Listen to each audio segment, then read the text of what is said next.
নিজেকে যতটা বাস্তববাদী ভাবতাম পরে দেখি না, তার চেয়ে বেশি কল্পনা বিলাসী। মানুষদের কল্পনার জগৎ বাস করা উচিত। আমি আর না আছি কল্পনায়, না আছি বাস্তবে। আমি এখন তোমার জগতে আছি।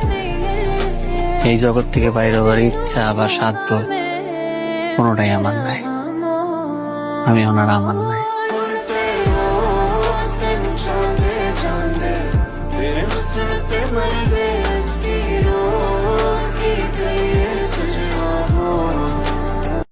আপনি যে বলেছিলেন আপনি আমার জগতে বাস করেন, এর থেকে বের হওয়ার ক্ষমতা বা ইচ্ছা কোনোটাই আপনার নেই।